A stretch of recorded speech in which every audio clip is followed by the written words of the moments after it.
Kita lanjut dengan itu tadi saya singgung sedikit beberapa bagian di sistem saraf ya secara anatomi, fisiologi yang penting dipahami kan.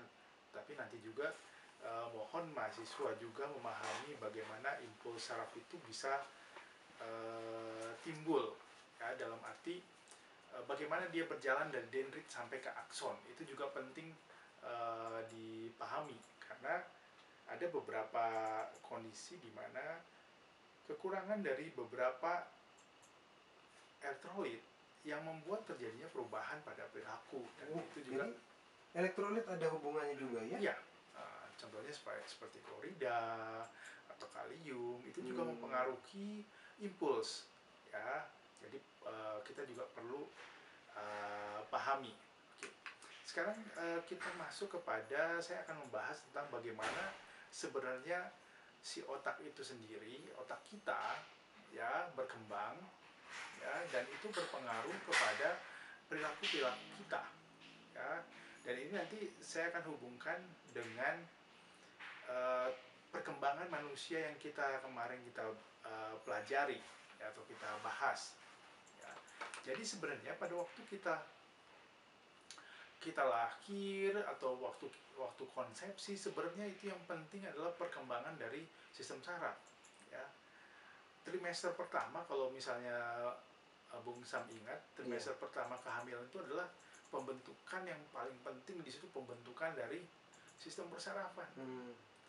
Karena bagaimanapun juga kalau sistem persarafan ini tidak terbentuk dengan baik atau gagal, maka semuanya juga akan gagal. Ya, contohnya ya, kalau misalnya kita melakukan bantuan hidup dasar, ya pasien henti jantung, henti napas, ya, kemudian kita berikan bantuan hidup dasar, ya, bantuan hidup dasar ini sebenarnya untuk apa? Untuk menyelamatkan apa sebenarnya? Sebenarnya kan untuk menyelamatkan otak kan? Ya. Kita bisa bayangkan kalau otak misalnya mati, ya jantung masih bagus, paru-paru masih bagus, apa gunanya? Nggak bisa ngapa-ngapain ya? Nggak bisa ngapa-ngapain, ya. Akhirnya dia kalau nggak salah ya istilahnya itu jadi vegetatif kan? Iya. Ya vegetatif, apa gunanya? Gitu. Hanya seperti itu. Jadi sama waktu dalam pembentukan konsepsi di masa masih janin, kenapa trimester pertama itu pembentukan dari sistem saraf itu paling penting? Karena kalau sudah dia misalnya sudah gagal di situ, otomatis nanti akan apa? Akan lurus sendirinya.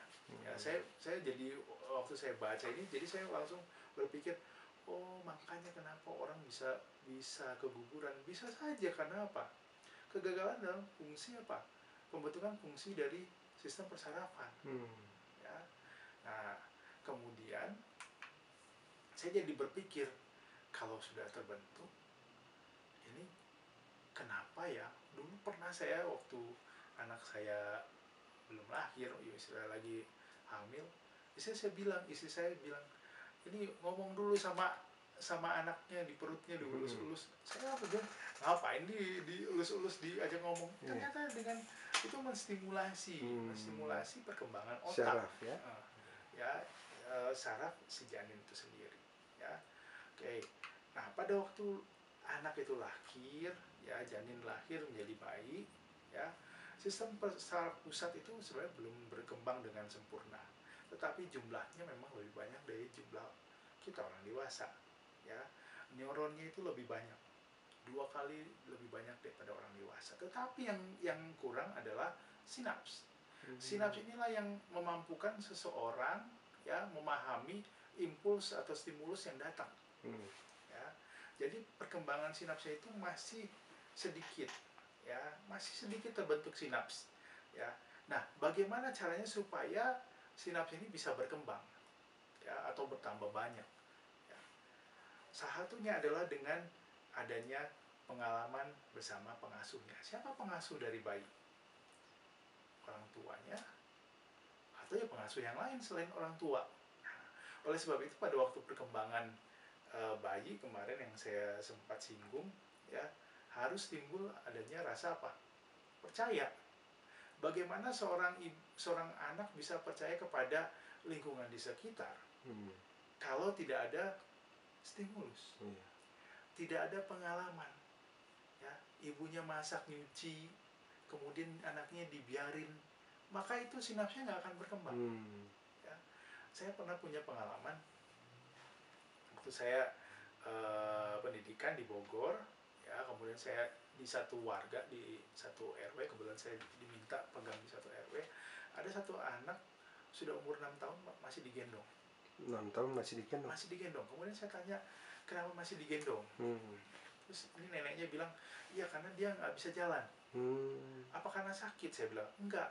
Jadi semenjak kecil, ya, nggak pernah ditaruh untuk jalan.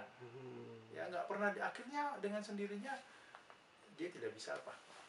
Berfungsi. Ya, jadi penting sekali kenapa waktu kita belajar tentang perkembangan manusia harus ngobrol dengan siapa? Dengan apa? Dengan anak, merespon dengan konsisten. Yang pertama adalah supaya perkembangan sinapsnya itu cepat. Yang kedua adalah menumbuhkan rasa apa? Percaya kepada siapa? Si anak. Ya, baik percaya diri maupun percaya kepada lingkungan di sekitar. Ya. Dan pada usia 1 sampai 2 tahun jumlah sinapsnya itu hampir 2 kali pada orang dewasa. Jadi penting sekali ini. Kita harus apa? Ajak ngomong kalau bayi. Usia 1 sampai 2 tahun. Bayi ya. Pokoknya 0 sampai 1 tahun gitu. Bayi itu, anak kita itu jangan dibiarin diam aja. Makanya kenapa saya berpikir waktu kita belajar dari keperawatan anak, ada stimulasi dengan menggunakan pakai gambar-gambar yang warnanya cerah, colok, cerah, kemudian harus kita kasih dengar musik, bahkan kita main cilukba, ternyata itu ya untuk menambah perkembangan sinapsis. Ya, sinapsis dan juga menumbuhkan rasa percaya. Oke. Dikatakan bahwa sel saraf yang tidak terpakai atau lemah akan dihilangkan dengan sendirinya. Kita bisa bayangkan kalau kita nggak pernah ajak anak kita ngomong, satu kali nanti dia nggak bisa ngomong. Ya. Jadi makanya buat ibu-ibu atau calon ibu atau calon ayah atau calon bapak gitu ya, kalau udah punya anak, benar-benar, karena kita juga harus apa? Kita yang bertanggung jawab terhadap perkembangan dari si anak ini sendiri. Masuk kemudian dia udah makin besar, umur 1 sampai 3 tahun. Ya. 1 sampai 3 tahun. Perkembangan otaknya tadi sudah mulai berkembang kan. Ya, sinapsnya banyak. Kemudian kedua hemisfer otak dia akan berkembang. Lebih banyak. Ya, berkembang. Ya. Hemisfer kiri itu berkembang untuk kesadaran diri dan bahasa.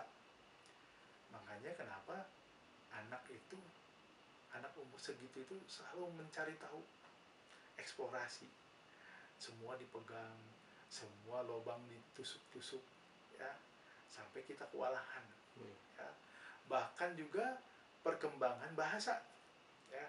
Bung Sam pernah nggak waktu anaknya kecil ditanya, Pak ini apa? Oh iya, sekarang ini sedang begitu kita, kelabakan gitu. Terus Bung Sam jawab, nanti tanya lagi apa yang dijawab.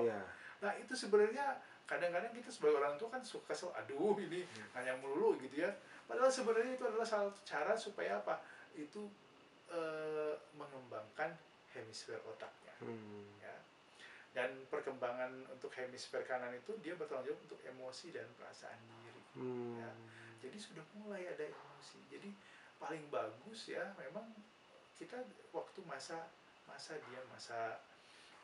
kalau di WHO itu bilang golden age-nya itu 0 sampai 5 tahun. Betul. Disitulah kita pupuk benar-benar ya, termasuk juga emosi. Ya, perkembangan emosi ini di hemisfer kanan. Makanya kita kalau bisa kalau kita bisa ini ya, kita bisa kembangkan itu lebih baik lagi.